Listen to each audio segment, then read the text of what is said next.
The thing about property is what's recorded beats what's promised. That's what I was thinking as I stood in my own living room, watching strangers pour through my staged kitchen drawers, while the scent of fake vanilla candles mixed with fresh-baked chocolate chip cookies I'd never eat. Before we dive deeper into this story, I have one small request. Please subscribe, drop a like, comment, and hit that hype button to boost this channel so more people can discover these incredible Reddit stories. My name is Katherine Holt. I'm 42, and I've been married to David for 14 years. Today was our first open house, though I hadn't planned on selling until about 3 weeks ago when my neighbor Margie mentioned seeing David's BMW parked at the Marriott downtown with some brunette in sneakers who looked young enough to be carded. "Katherine, honey, your granite is just gorgeous," cooed a woman in a pink blazer, running her manicured nails across my kitchen island. "Is this Carrara marble?" "Quartz," I corrected, refilling the cookie plate. "More durable for families." What I didn't mention was that I'd inherited this house from my grandmother, along with the $2 million ranch property 40 miles north. David's name wasn't on either deed, though he'd spent years acting like he owned both. Men have this funny way of claiming territory through proximity. The pink blazer woman wandered off toward the powder room, and I caught sight of Evelyn Morrison through the front window. Evelyn ran our HOA with the efficiency of a prison warden and the warmth of a tax audit. She was standing on my front lawn, clipboard in hand, talking to my realtor Claire, with the kind of animated gestures that meant gossip was being exchanged at premium rates. I stepped outside, letting the October air cool my face. The afternoon sun cast long shadows across Maple Hollow's perfectly manicured lawns, each blade of grass regulation height according to our community covenant. "Katherine," Evelyn's voice carried that particular pitch that meant she was about to say something helpful that wasn't. "Claire was just telling me about your lovely listing. Such a surprise. David didn't mention anything at the charity planning meeting last week." "David's been busy with work," I said, which was true. His construction company had been pulling late nights on a new development project.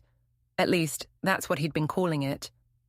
Claire, my realtor and former friend from our book club, adjusted her burgundy scarf and smiled with all the authenticity of a campaign poster. "The market's so hot right now, Katherine. Properties like yours are moving fast. Though I have to say, I'm curious about the timing." "The timing? Well, with David's business expanding and all. Usually couples coordinate these decisions more." Claire's laugh tinkled like wind chimes in a hurricane. "Not that it's any of my business. Everything was everyone's business in Maple Hollow. That was the point of living here. Privacy was what people in apartments had. We had transparency, accountability, and property values that rose like clockwork." "David's very supportive," I said. "He believes in efficiency." Efficiency, that was David's favorite word lately. He'd been making our finances more efficient by consolidating accounts, making our investments more efficient by moving assets around, making our marriage more efficient by spending less time explaining where he was at night. The front door opened and a young couple emerged, the husband shaking his head. "Beautiful house, but the HOA fees are brutal," he was saying to his wife. "And did you see all those rules about lawn maintenance?" Evelyn's spine straightened like a flagpole. "Those rules maintain property values," she called after them. "This is a premier community." The couple kept walking. I watched them climb into a sensible Honda and drive away, probably towards some neighborhood where people could paint their front doors whatever color they wanted and plant vegetables in their front yards like savages. "Well," Claire said, making a note on her tablet, "we'll find the right buyer, someone who appreciates quality and community standards." "I'm sure we will." I glanced at my watch. I should check on the cookies. Back inside, I found the pink blazer woman in my home office, studying the framed photos on my desk. Wedding pictures, vacation shots, the usual domestic archaeology that proved a life had been lived here. You and your husband make such a lovely couple, she said. How long have you been married? 14 years. I straightened a picture of David and me at Napa Valley, back when he still looked at me like I was someone he'd chosen rather than someone he'd settled for. Any children? No. The word came out flatter than I intended. We focused on careers. That was the polite version. The real version involved 3 miscarriages, 2 years of fertility treatments, and David's gradual shift from disappointment to indifference to whatever he was now. But Pink Blazer Woman didn't need my real version. She needed the version that sold houses. After the last visitor left, I sat in my kitchen with a glass of wine and my laptop, pulling up the county recorder's website. It was a habit I'd developed recently, checking property records. Amazing what you could learn about people's lives just by following the paper trail. David's BMW crunched up the driveway at 7:30. I heard him come through the garage, drop his keys on the counter, and open the refrigerator. How'd the open house go? He called from the kitchen. Good traffic. Claire thinks we'll have offers by Tuesday. He appeared in the doorway, loosening his tie. David was still handsome at 45, in that generic suburban way that aged well with regular gym visits and expensive haircuts. The kind of man who looked responsible and successful until you started paying attention to details.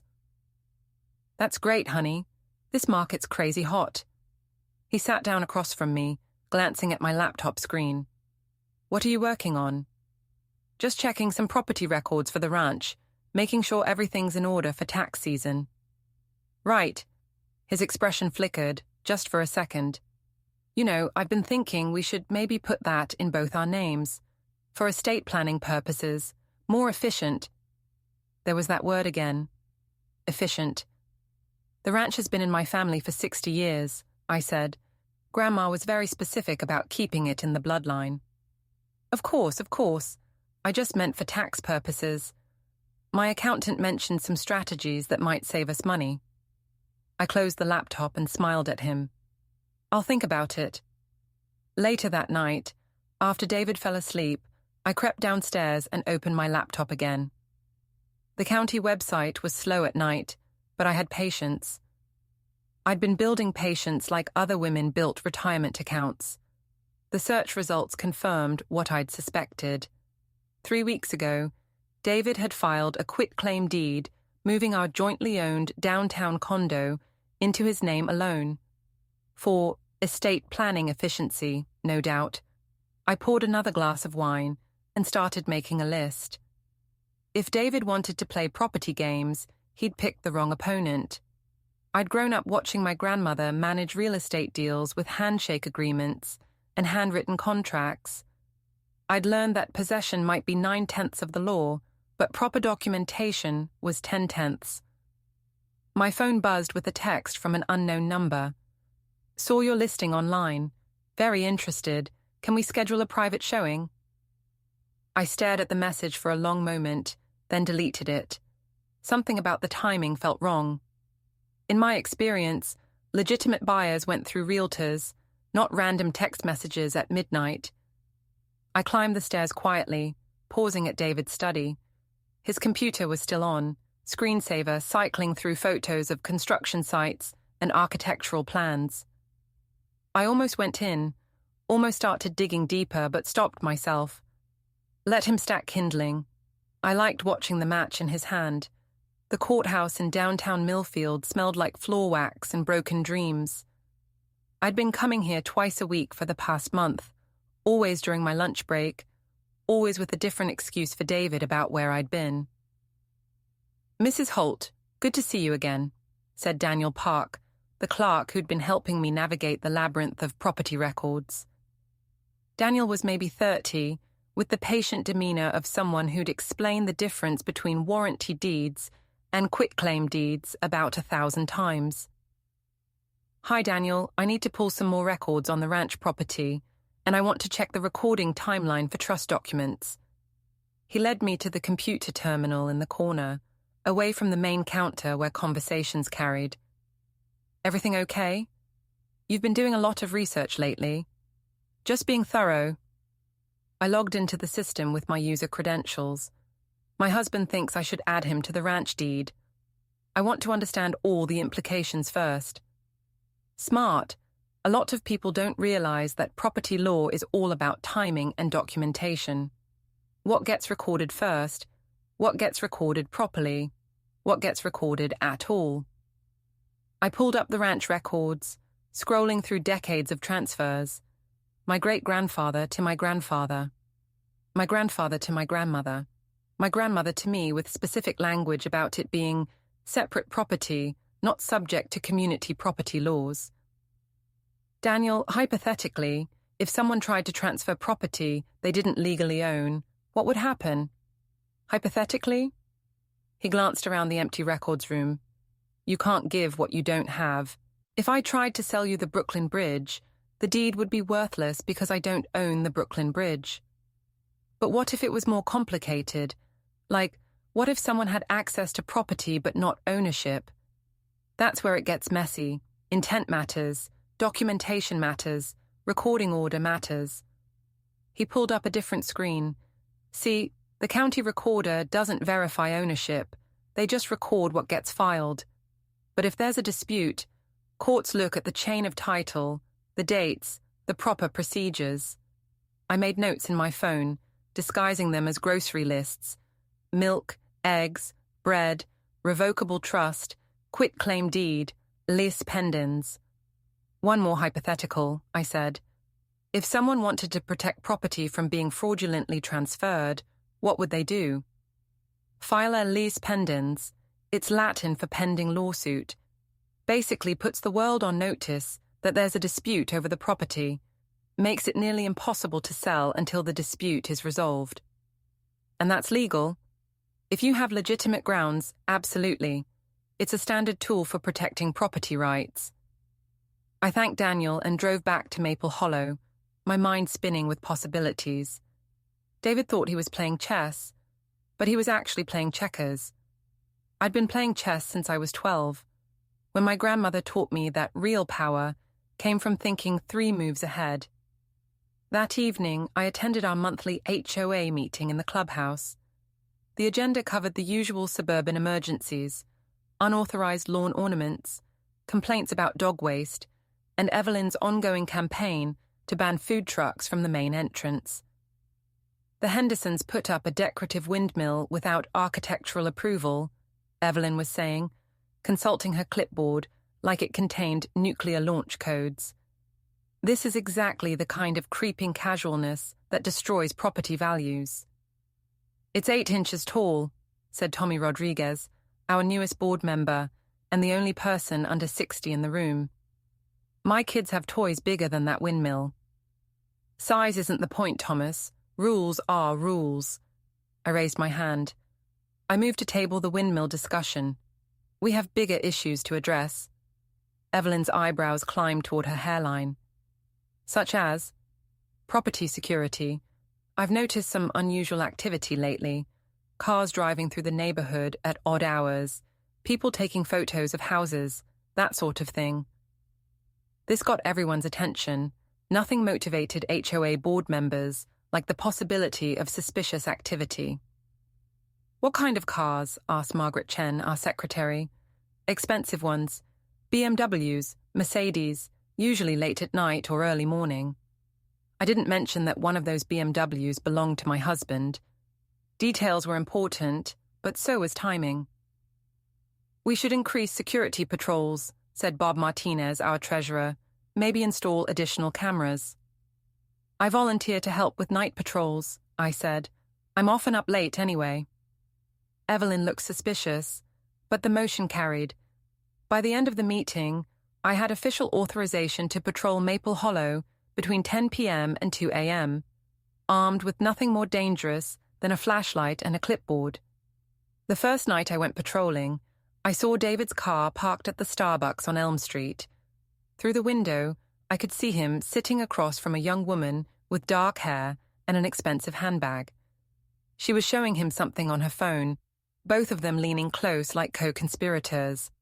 I parked 3 spaces away and took photos with my phone's zoom lens. Not for any legal purpose, of course. just documenting suspicious activity in the neighborhood, as per my HOA duties. The woman was maybe 28, with the kind of polished look that came from personal trainers and regular salon visits. She wore designer jeans and a cashmere sweater that probably cost more than most people's car payments. When she laughed at something David said, she touched his arm in a way that suggested they'd moved well past the handshake stage of their relationship. I made a note of her license plate, a white Mercedes SUV, with vanity plates reading Sophia M., and drove home. The next morning, David was unusually cheerful at breakfast, humming while he read emails on his phone. "Good news?" I asked. "Just work stuff. We might have a new opportunity coming up, a private development deal." "That's wonderful. Where?" "Oh, out in the county somewhere. Rural property, lots of potential." "Rural property, like a ranch, perhaps." "Will it require much travel?" "Some. Site visits, meetings with investors. The usual." I buttered my toast and nodded sympathetically. "Well, I'm glad business is going well, especially with the house sale and everything." "About that," David said, setting down his phone. "Claire mentioned she might have a buyer interested in a quick private sale. Someone who wants to avoid the whole bidding war situation." "Really? That's convenient."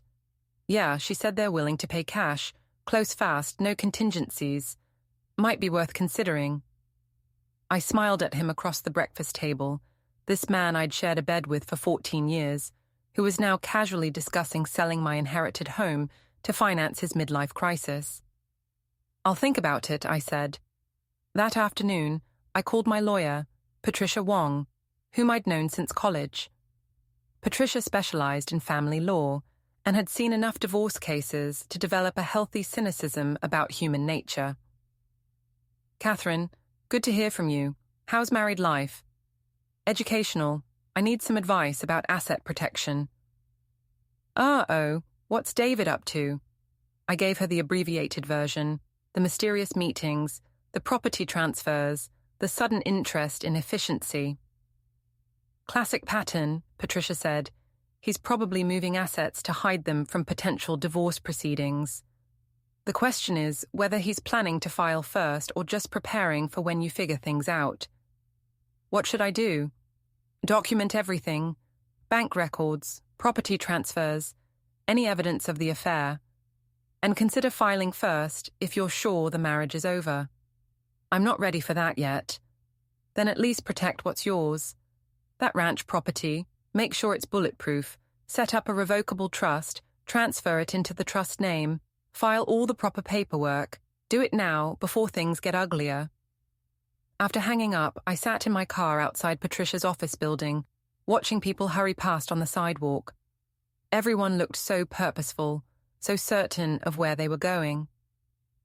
I wasn't ready for divorce. Not yet, but I was ready to stop being the woman who got surprised by her husband's chess moves. I was ready to start playing my own game. That night, I put on dark clothes and comfortable shoes and went patrolling. Not the official HOA kind of patrolling, but the kind where you follow your husband's car to see where he goes after he tells you he's working late. David drove to a storage facility on the outskirts of town, one of those places where people kept boats and RVs, and the remnants of lives that had grown too complicated for their houses. He met Sophia M. there, and together they loaded boxes from his BMW into a storage unit. I parked behind a dumpster and watched through binoculars I'd borrowed from our camping gear. They worked efficiently, like people who'd done this before. When they finished, Sophia handed David a manila envelope. He opened it, counted something inside, and nodded. They kissed before getting into their separate cars. Not a peck on the cheek, but the kind of kiss that suggested they'd been practicing. I followed Sophia's Mercedes back toward town, staying 3 cars behind like they do in movies. She drove to a luxury apartment complex called the Meridian, where rent started at $3,000 a month for a studio. I made notes in my phone: storage facility address, unit number, apartment complex, timestamps. "Evidence," Patricia had said. "Document everything." By the time I got home, it was past midnight. David was already in bed, pretending to be asleep. I brushed my teeth quietly and slipped under the covers, staring at the ceiling in the dark. Let him stack kindling, I thought. Let him build his little pyre of deception and think he's so clever. I had matches too. The law office of Patricia Wong occupied the third floor of a converted Victorian house downtown, with creaky hardwood floors and windows that looked out on the courthouse where I'd been spending so much time lately. Patricia had decorated with the kind of understated elegance that suggested competence without flashiness, exactly what you wanted in a lawyer. So, she said, reviewing the documents I'd brought, you want to establish a revocable living trust and transfer the ranch property into it. Yes, and I want to do it quietly. Define quietly. I don't want David to know until after everything's recorded and final. Patricia leaned back in her chair, studying me over her reading glasses. Katherine, I have to ask, are you planning to divorce him? I don't know yet, but I want to be prepared. Fair enough. The trust is a smart move regardless. It'll protect the property from any future claims and make estate planning easier down the road. She pulled out a legal pad and started making notes. We'll need a full property survey, title insurance, and I'll want to review the original deed from your grandmother to make sure the language is ironclad. How long will it take? 2 weeks for the paperwork, another week for recording. Call it 3 weeks total. And David won't be notified? Not unless he's specifically monitoring the county records, which most people don't do. Patricia paused. Most people? I spent the next 2 weeks living a double life. During the day, I played the role of cooperative wife, discussing house showings with Claire, and nodding sympathetically when David complained about work stress. During the evening, I attended HOA meetings and neighborhood social events, maintaining my cover as a concerned community member. But late at night, I became someone else entirely. I drove past the storage facility where David and Sophia met. I sat in coffee shops with my laptop, researching property law and asset protection strategies. I followed paper trails through county records like a detective tracking a suspect. The ranch property records told an interesting story. My grandmother had been very careful about the language in her will, specifically designating the ranch as separate property and including detailed instructions about keeping it in the family bloodline. She'd grown up during the Depression, when people understood that security came from owning things that couldn't be taken away. I found records of David's construction company, too. Holt Development LLC had been busy lately, taking out loans secured by properties I didn't recognize. Equipment purchases, material costs, payroll expenses, all the normal business activities, except the amounts seemed unusually large for the projects David had mentioned. Mrs. Holt, Daniel Park appeared at my shoulder in the records room. Working late again. Just trying to understand some family finances. My husband's business has been expanding, and I want to make sure I understand our exposure. Smart.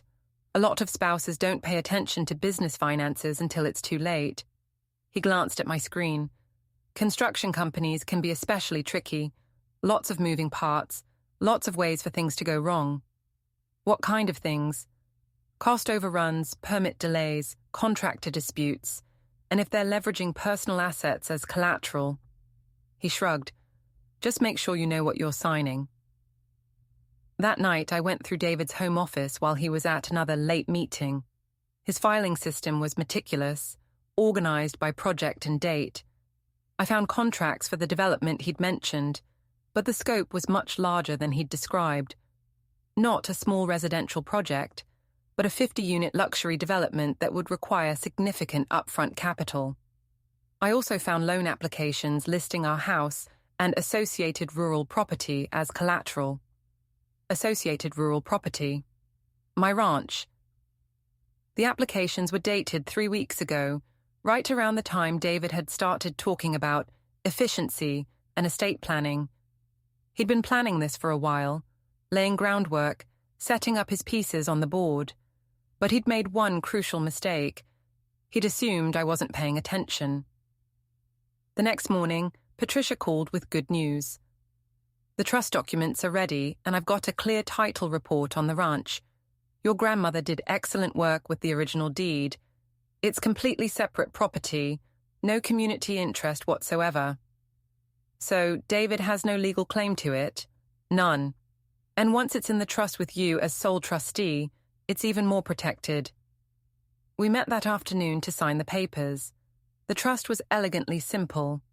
I was the grantor, trustee, and beneficiary, with complete control over the property during my lifetime. After my death, it would pass to my designated heirs according to my instructions. One more thing, Patricia said as I signed the final page. I'm filing a homestead exemption on your primary residence too. It won't stop a sale if you both agree, but it'll prevent any unilateral transfers. David will notice that. Eventually, but by then, the ranch will be completely protected. I drove straight from Patricia's office to the county recorder, where Daniel Park helped me file the trust documents and the deed transferring the ranch property. The recording fee was $37, a bargain for $2 million worth of protection. Congratulations, Daniel said, handing me the stamped copies. You're now the proud owner of ranch property held in trust. I was already the owner. True, but now it's official in a way that's very hard to challenge. That evening was the annual Maple Hollow Charity Gala, held at the country club with string lights and silent auctions, and the kind of forced merriment that comes with mandatory attendance. I wore my black cocktail dress and diamond earrings, playing the part of successful suburban wife, while my marriage dissolved in slow motion. David looked handsome in his tuxedo, charming the other wives with stories about his construction projects and making jokes about the challenges of living with an HOA board member. We must have looked like the perfect couple to anyone watching from across the room. Katherine, Evelyn Morrison materialized beside me, resplendent in purple silk and enough jewelry to fund a small country. You look lovely tonight. How are the house showings going? Very well. Claire thinks we'll have an offer soon. Wonderful. Though I have to say, I'm surprised you're selling. You and David seem so settled here. Sometimes change is good, I said, accepting a glass of champagne from a passing waiter. Of course, though I hope you're not moving too far away. We'd hate to lose you from the HOA board. Across the room, I spotted a familiar figure near the bar. Sophia M., wearing a red dress that probably cost more than most people's monthly salary, talking to Claire with animated gestures. They seemed to know each other well. Excuse me, I said to Evelyn, and made my way through the crowd. Katherine. Claire's smile was bright enough to power the string lights. I was just talking to Sophia Martinez about your listing. She's very interested in the area. How nice. I extended my hand to Sophia. I'm Katherine Holt. Sophia Martinez. Her handshake was firm, confident. Claire's been telling me wonderful things about your house. It's a lovely property.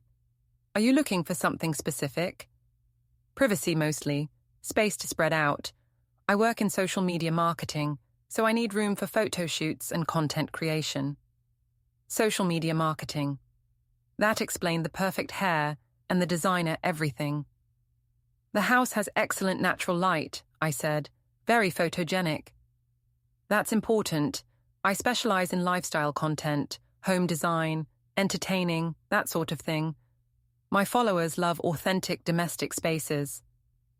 Authentic. I almost laughed.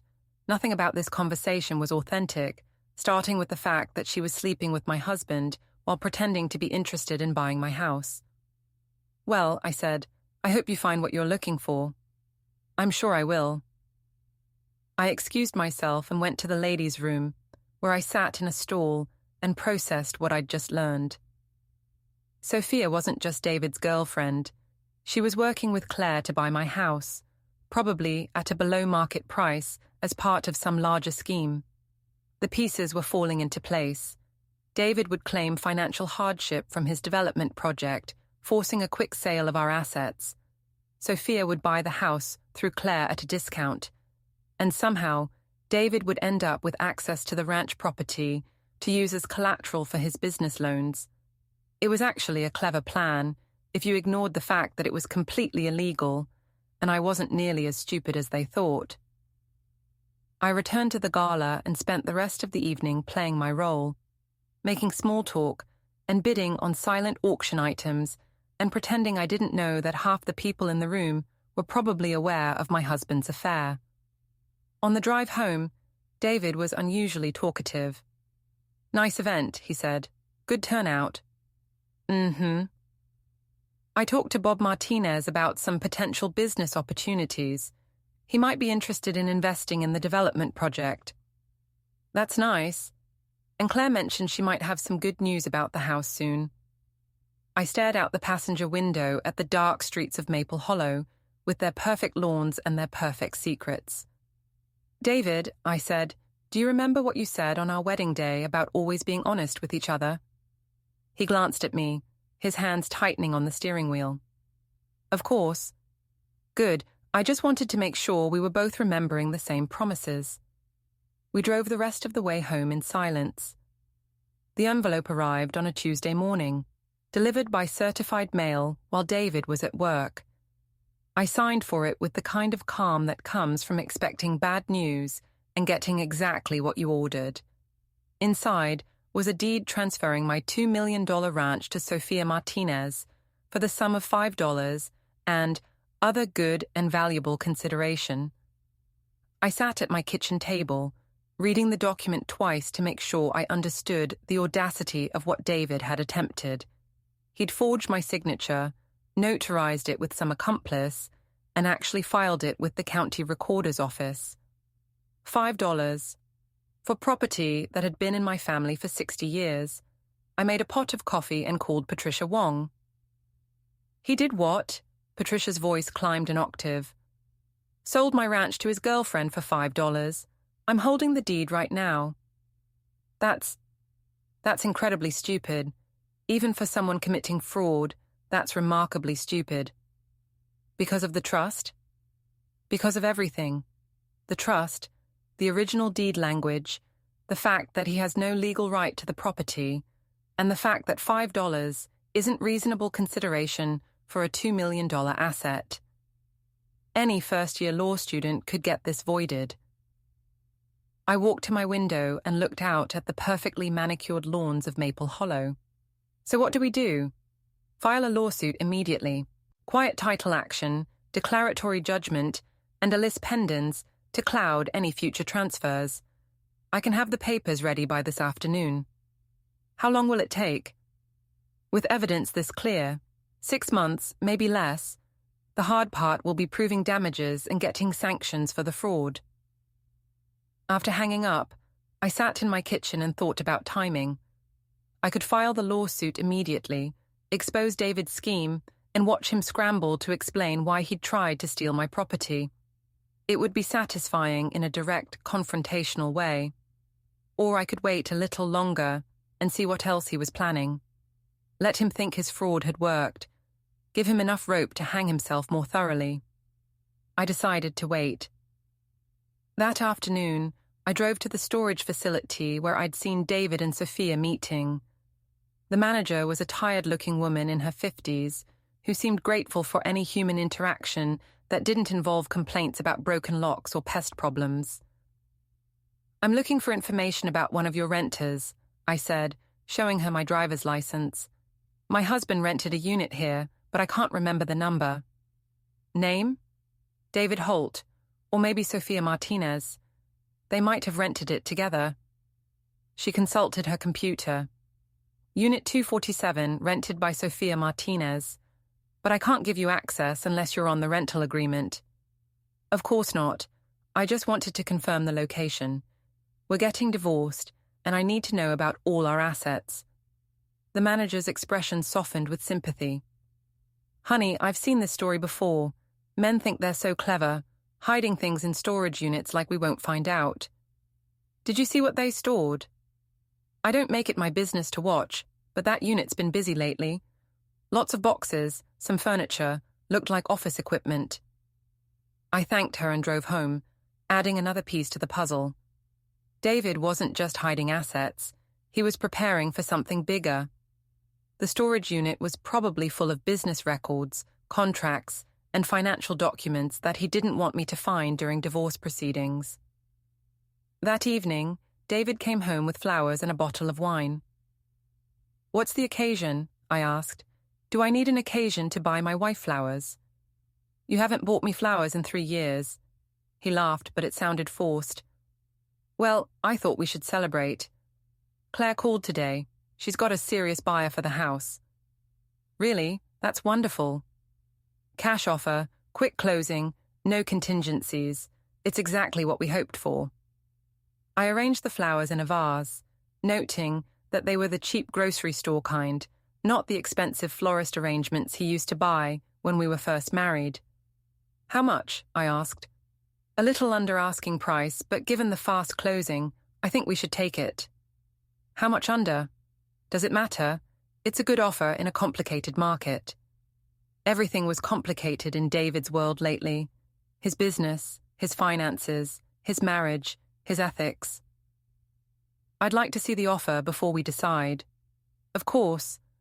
Claire's bringing the paperwork tomorrow." That night, I lay awake listening to David's breathing and thinking about the deed sitting in my kitchen drawer. $5.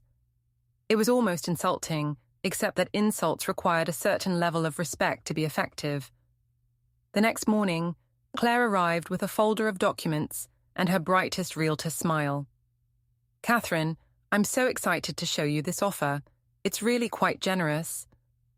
The offer was for 60% of our asking price, with a closing date 3 weeks away. The buyer was listed as SMM Holdings LLC, which I was willing to bet stood for Sofia Martinez, or something equally creative. "This seems low," I said. "It's the market," Claire replied smoothly. "Cash offers always come in lower, but you save on financing contingencies and inspection delays." "And the buyer is legitimate?" "Oh yes, very legitimate. SMM Holdings specializes in residential investments. They're planning to renovate and flip, so they need to buy at a price that leaves room for profit." David nodded along, like this all made perfect sense. "I think we should take it. The certainty is worth more than holding out for a higher offer." I pretended to consider this while mentally calculating how much money David needed for his development project and how much he could raise by selling our house to his girlfriend at a discount and using my ranch as loan collateral. "I need to think about it," I said. Claire's smile flickered. "The offer expires at midnight tonight. The buyer was very specific about that. Then I'll let you know by this evening." After Claire left, David tried to pressure me into accepting immediately, using all the standard techniques: urgency, fear of losing the opportunity, emphasis on the practical benefits of a quick sale. "Katherine, we may not get another offer this good." "It's not a good offer. It's a low offer with artificial urgency." Sometimes you have to be realistic about market conditions. I'm being very realistic. That afternoon, I called Patricia and told her about the house offer. "Let me guess," she said. "The buyer is connected to your husband's girlfriend. SMM Holdings LLC. I'll run a corporate search, but I'm betting we find Sofia Martinez as the registered agent. Are you going to accept?" "I don't think so." "Good, because once you file the lawsuit about the ranch, David's going to realize his whole scheme is falling apart. Better to maintain control of as many assets as possible."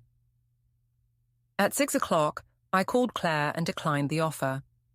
"Katherine, I really think you're making a mistake." "Maybe, but it's my mistake to make." David was furious when I told him, though he tried to hide it behind a mask of disappointed concern. "I don't understand your reasoning," he said. "I don't need you to understand it." That night, he made a series of phone calls from his study, speaking in the kind of hushed, urgent tones that suggested his carefully laid plans were encountering unexpected obstacles. I sat in the living room with a book I wasn't reading, listening to the rise and fall of his voice through the closed door. He was problem-solving, strategizing, probably trying to figure out how to pressure me into cooperation. But I was done cooperating with schemes I wasn't supposed to know about. At 10 o'clock, I got a text message from an unknown number. "We need to talk. Tomorrow, 2 p.m., Starbucks on Elm Street." I deleted the message without responding. If Sophia Martinez wanted to talk, she could call my lawyer. The next morning, David left early for work without saying goodbye. I made coffee and sat at my kitchen table with the fraudulent deed, studying the forged signature that was supposed to be mine. It wasn't even a good forgery. The handwriting was close, but not identical, and the notary seal looked suspicious. David had been in such a hurry to execute his plan that he'd gotten sloppy with the details. That was going to cost him. I called Patricia and told her I was ready to file the lawsuit. "Finally, I'll have the papers ready by this afternoon." "And the lease pendants?" "Filed simultaneously. By tomorrow morning, that ranch will be legally untouchable until we resolve this mess." I spent the rest of the morning documenting everything I could find. The storage facility visits, the meetings with Sophia, the suspicious business loans, the house offer from SMM Holdings. "Evidence," Patricia had said. "Document everything." At 2 o'clock, I drove past the Starbucks on Elm Street and saw Sophia sitting at a corner table, checking her phone repeatedly. She was wearing designer jeans and a cashmere sweater, looking like someone who'd never worried about money in her life. I didn't stop. Let her wait. By evening, David still hadn't come home. I made dinner for one and ate it while reading the lawsuit papers Patricia had prepared. Quiet title action, declaratory judgment, fraud claims, and requests for damages and attorney fees. It was a thing of beauty, legally speaking, comprehensive, detailed, and completely devastating to anyone who'd tried to steal a $2 million ranch for $5. At 9 o'clock, David finally walked through the door, looking like he'd aged 5 years in one day. "We need to talk," he said.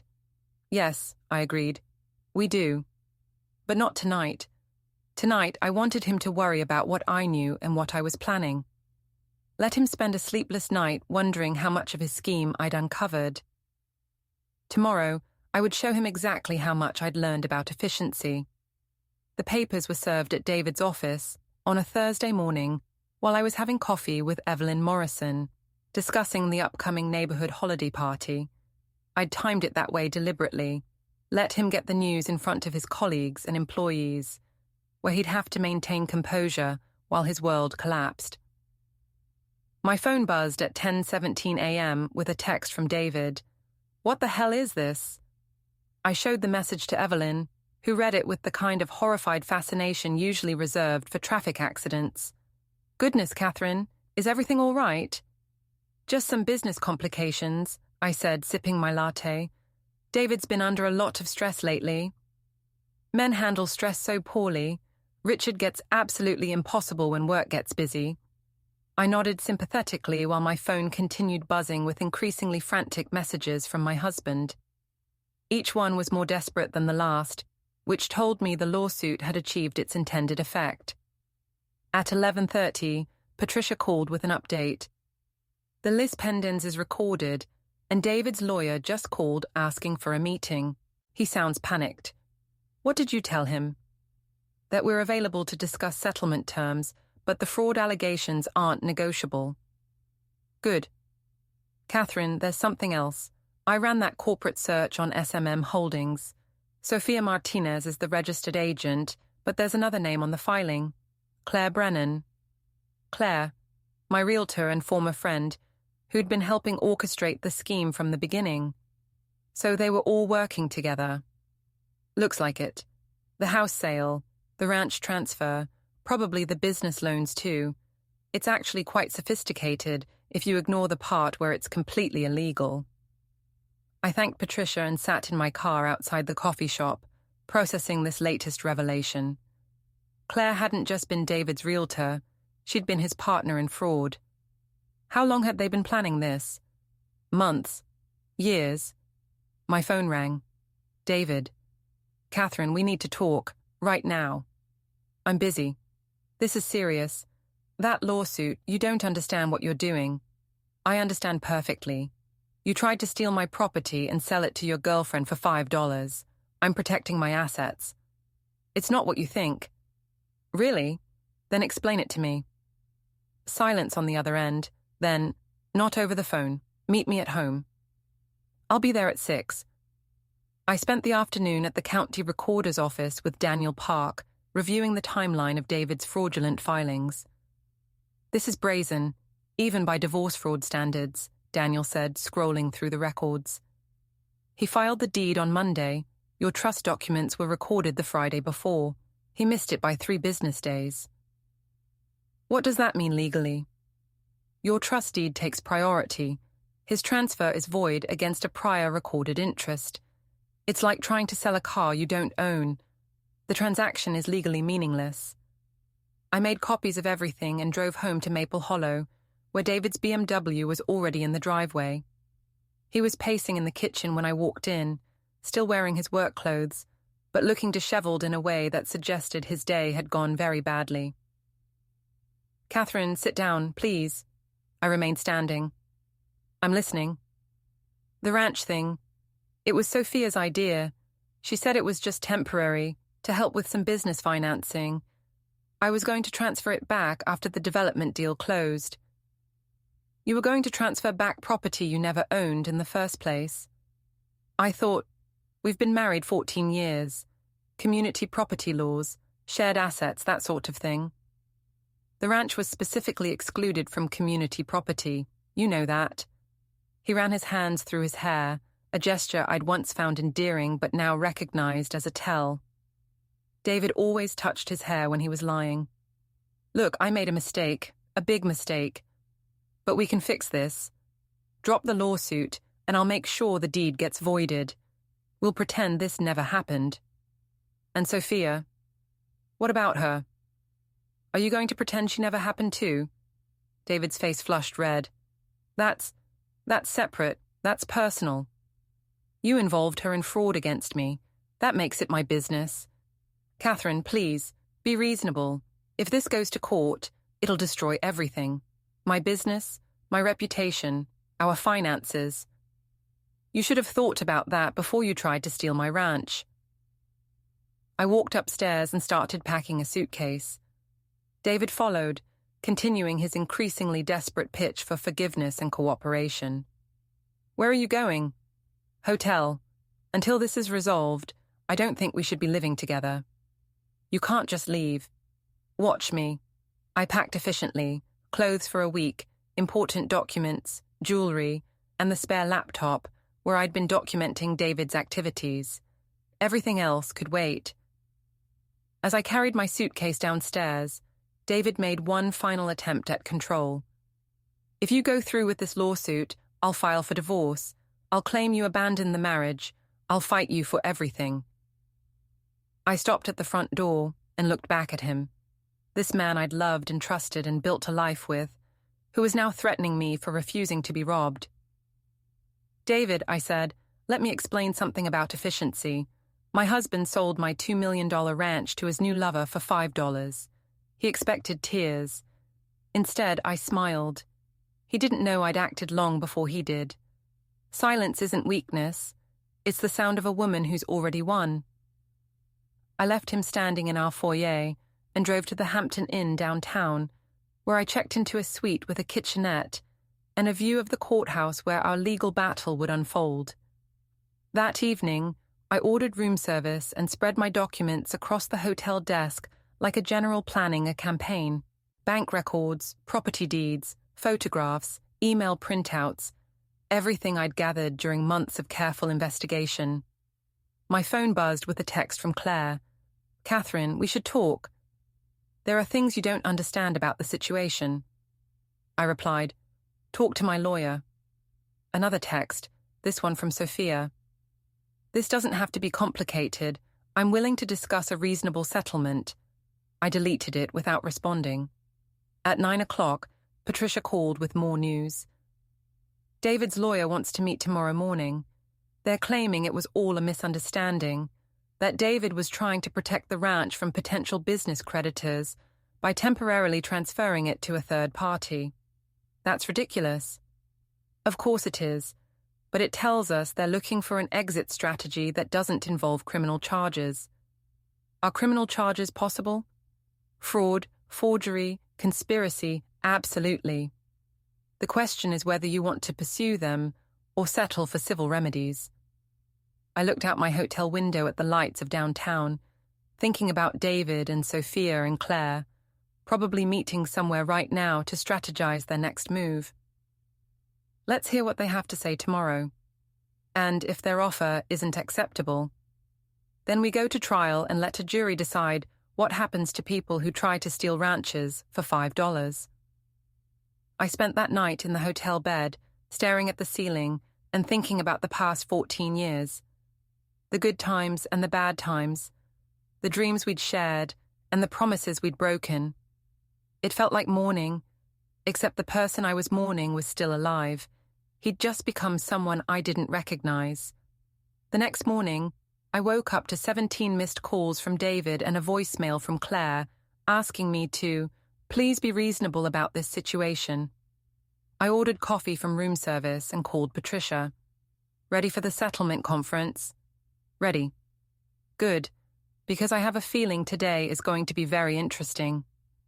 She was right, but not in the way any of us expected. The settlement conference was held in Patricia's office at 10 a.m., with David's lawyer, James Morrison, representing what he optimistically called the other party's interests. James was Evelyn's husband and a competent attorney who specialized in real estate disputes, though he'd probably never encountered fraud quite this brazen. David sat across from me at the conference table, looking like he hadn't slept in days. Sophia wasn't present, which Patricia had insisted upon as a condition of the meeting. My client acknowledges that errors were made in the property transfer process, James began, consulting his notes. However, we believe this situation can be resolved amicably without litigation. What kind of resolution? Patricia asked. Mr. Holt is prepared to execute a quitclaim deed returning any interest in the ranch property to Mrs. Holt. In exchange, Mrs. Holt would dismiss the lawsuit and agree not to pursue criminal charges. I looked at David, who was staring at his hands like they contained the secrets of the universe. What about the house sale? I asked. That was a separate transaction between Mrs. Holt and a legitimate buyer. Any concerns about that sale can be addressed independently. The buyer was Sophia Martinez, using a shell company created by my realtor. James's composure flickered. I'm not sure that's accurate. Patricia slid a folder across the table. Corporate records for SMM Holdings LLC. Sophia Martinez, registered agent. Claire Brennan, managing member. Both parties involved in the fraudulent ranch transfer. David finally looked up. Katherine, please. Let's just fix the ranch issue and move on. Move on to what? Your new life with Sophia in my house, financed by my property? It's not like that. Then what is it like? Silence. James cleared his throat and tried to regain control of the meeting. Perhaps we could discuss specific terms for resolving the property dispute. Here are my terms, I said. David executes a quitclaim deed for any property he's ever claimed an interest in. Sophia executes a quitclaim deed returning the ranch. Claire refunds any commissions related to fraudulent transactions, and all three of them sign affidavits acknowledging the fraud and agreeing to cooperate with any future investigations. That's quite comprehensive, James said. I'm a comprehensive person. David leaned forward. What about us? Our marriage? What about it? Can we try to work things out? I studied his face, looking for some sign of the man I'd married 14 years ago. He was still handsome, still charming when he wanted to be, still capable of making me remember why I'd fallen in love with him. But he was also someone who'd tried to steal my inheritance and sell it to his girlfriend for $5. I don't think so, I said. The meeting ended with agreements to draft settlement documents and reconvene in a week. David left without saying goodbye. James gathered his papers and made polite noises about hoping we could resolve everything amicably. Patricia and I sat alone in her office afterward, reviewing what had just happened. He looked genuinely surprised that you weren't interested in reconciliation, she said. Men always are. They think forgiveness is a renewable resource. So what's your plan now? Finish this, properly. That afternoon, I drove back to Maple Hollow to collect more clothes and check on the house. The neighborhood looked the same. Perfect lawns, perfect hedges, perfect facades hiding imperfect lives. Evelyn Morrison was waiting on my front porch. Katherine, dear, I heard about the legal troubles. I'm so sorry. Thank you. James mentioned that you and David are having some property disputes. I hope you know that whatever happens, you'll always have friends in the community.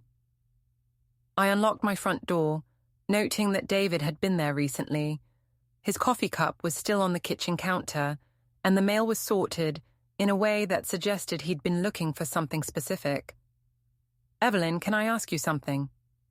Of course. How long have you known about David and Sophia?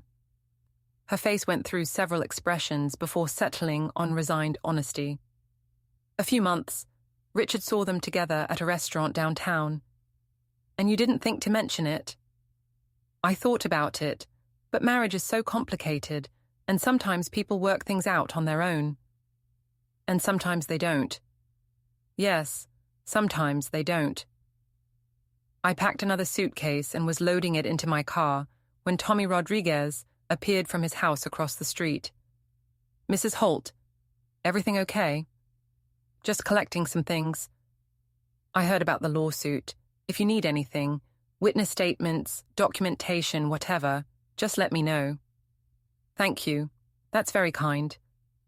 David's been coming and going at odd hours lately, taking boxes out of the house, having meetings in the garage.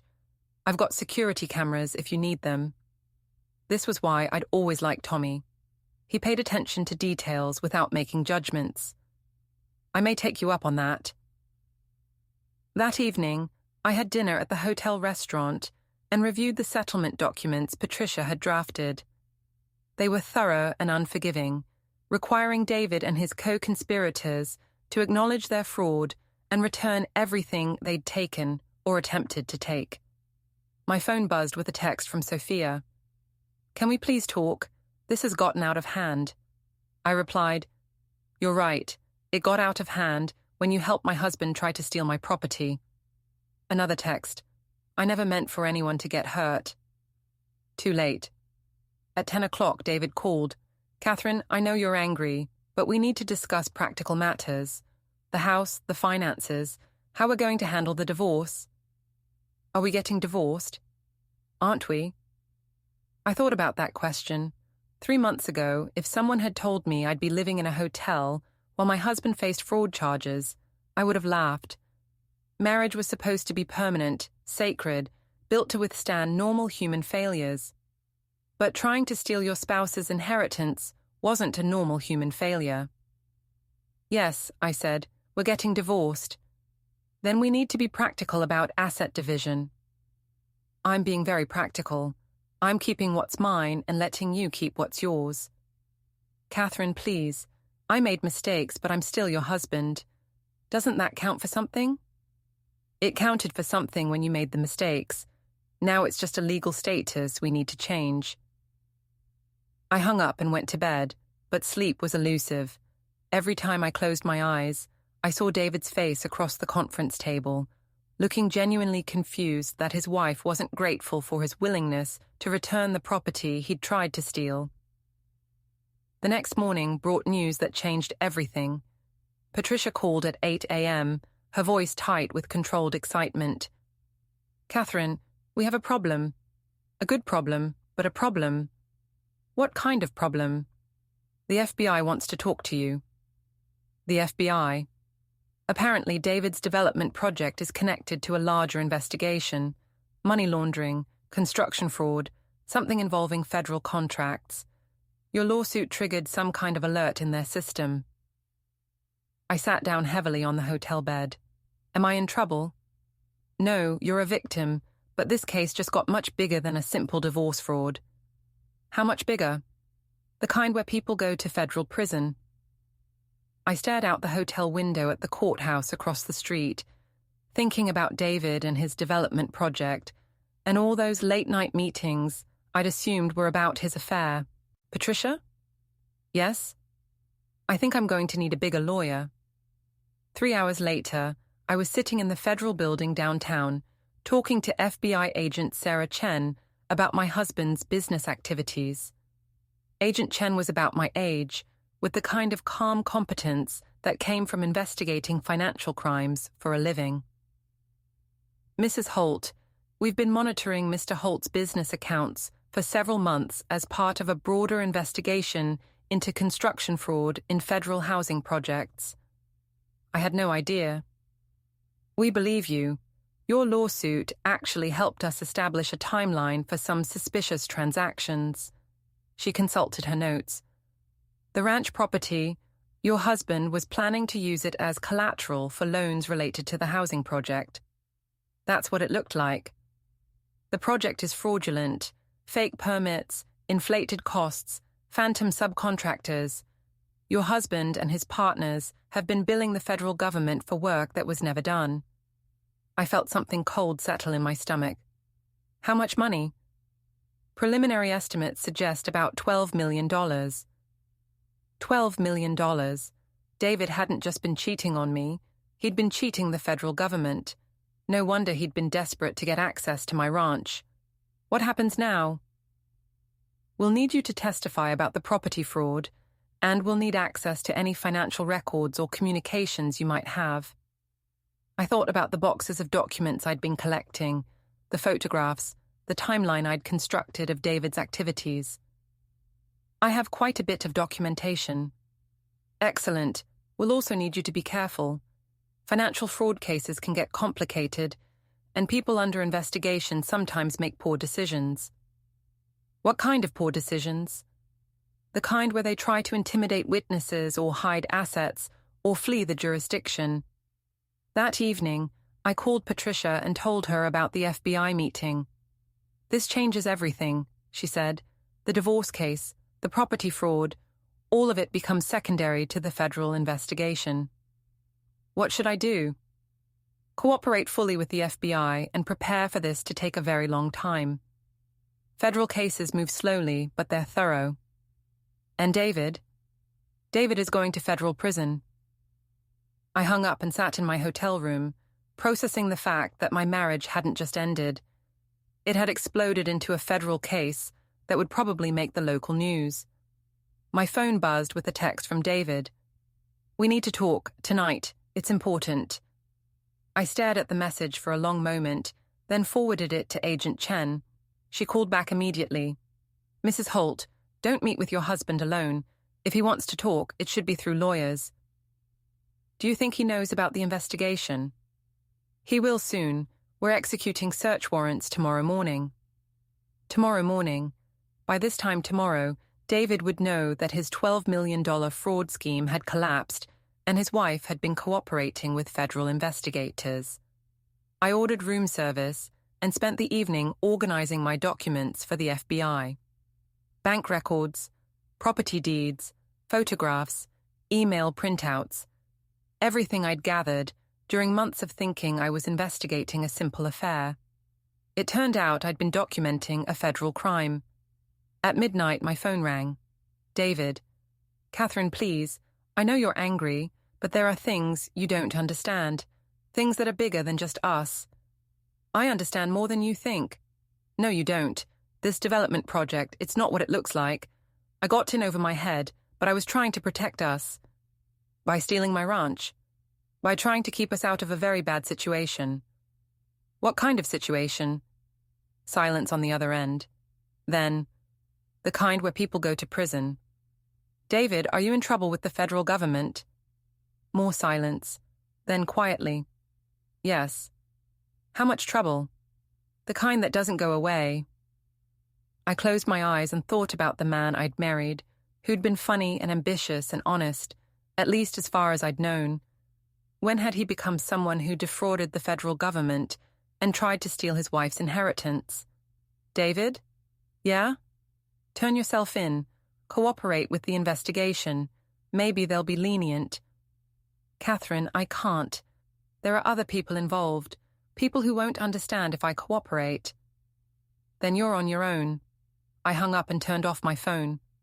Tomorrow would bring search warrants and arrests, and the kind of media attention that turned quiet suburban neighborhoods into circus venues.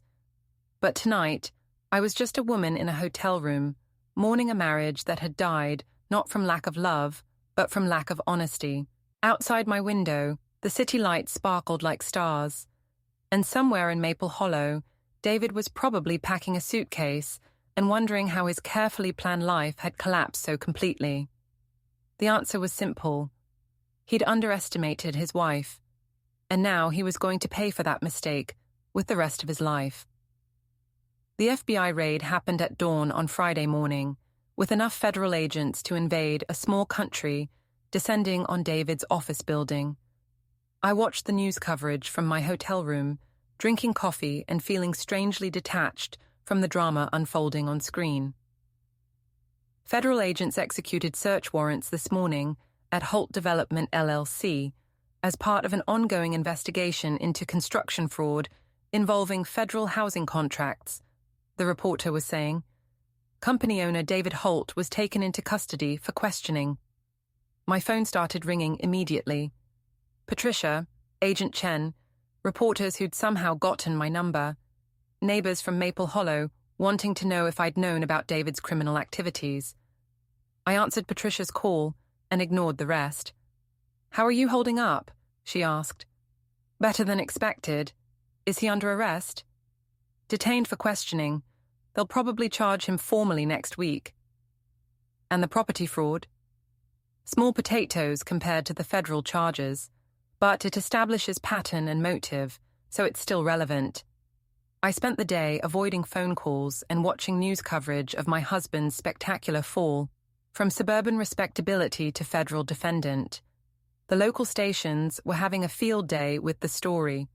Successful businessman, beautiful wife, affluent neighborhood, hidden crimes. The beautiful wife angle was particularly irritating, since it suggested I was some kind of decorative accessory who couldn't possibly have known what my husband was doing. The truth was more complicated. I'd known something was wrong, but I'd assumed it was a simple affair, not a $12 million fraud scheme. That evening, Evelyn Morrison called. "Katherine, dear, I'm so sorry about all this. No one had any idea David was involved in anything illegal." "Thank you. The HOA board met this afternoon. We wanted you to know that you're still welcome in the community, regardless of what happens with David." "That's kind of you." "We also wanted to discuss the house situation. With David's assets being frozen, there might be complications with property ownership."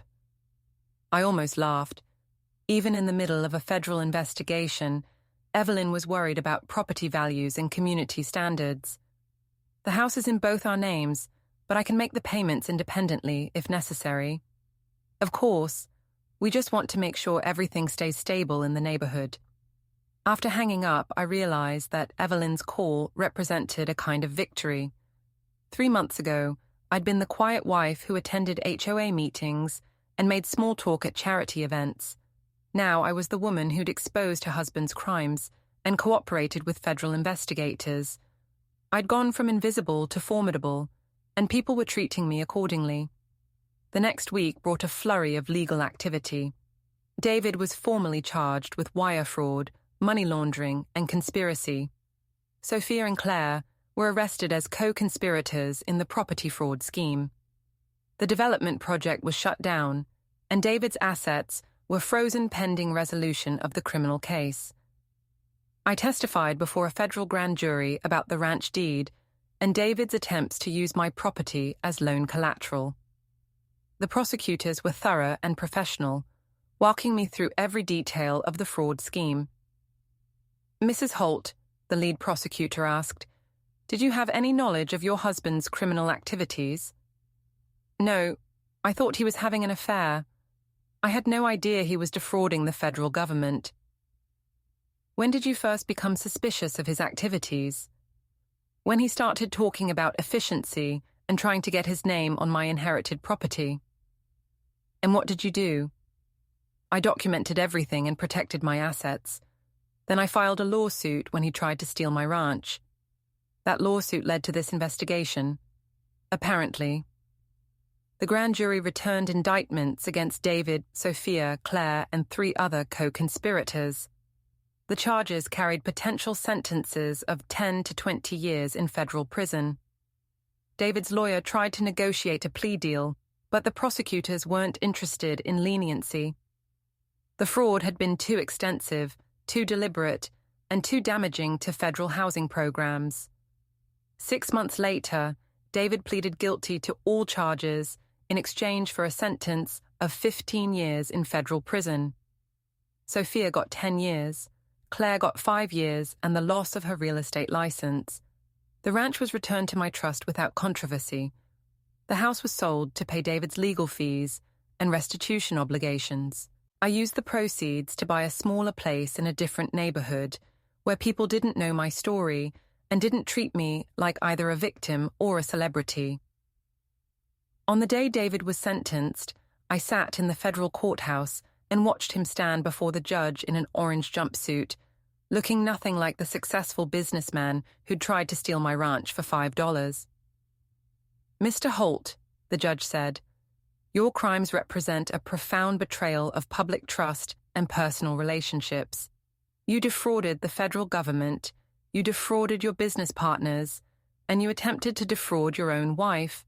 This sentence reflects the seriousness of your actions and the need to deter others from similar crimes." David nodded and mumbled something that might have been an apology. He didn't look at me. After the hearing, I walked out of the courthouse into bright afternoon sunshine. Reporters were waiting, but I had nothing to say to them. The story was over. Justice had been served. My husband was going to federal prison, and I was going home to start my life over. Agent Chen caught up with me on the courthouse steps. "Mrs. Holt, thank you for your cooperation throughout this investigation. Your documentation and testimony were crucial to securing these convictions. I'm glad I could help. What will you do now?" I thought about that question. For the past year, my life had been consumed by legal proceedings and federal investigations. Now I was free to do whatever I wanted, go wherever I wanted, be whoever I wanted. "I'm going to be very careful about who I trust," I said. Agent Chen smiled. "That's probably wise." I drove home to my new house, where no HOA governed the color of my front door, and no neighbors gossiped about my personal life. It was smaller than the house in Maple Hollow, but it was mine completely, without any joint ownership or community property complications. That evening, I sat on my back porch with a glass of wine and thought about the past year. A marriage ended, a federal investigation launched, justice served. It felt like the conclusion of someone else's story, not my own life, but it was my life, and I'd navigated it successfully. I'd protected my assets, exposed the fraud, and cooperated with law enforcement. I'd gone from victim to witness to survivor. My phone buzzed with a text from Patricia. "Saw the news coverage. How are you feeling?" I replied, "Free." And I was. Free from David's lies, free from federal investigations, free from the perfect prison of Maple Hollow with its perfect lawns and imperfect people. I raised my wine glass to the sunset and made a toast to efficiency, not David's version, which involved stealing and lying and defrauding the federal government, but my version, which involved documentation and patience and the careful application of justice. It had taken a year, but I'd finally achieved true efficiency, a life without David Holt.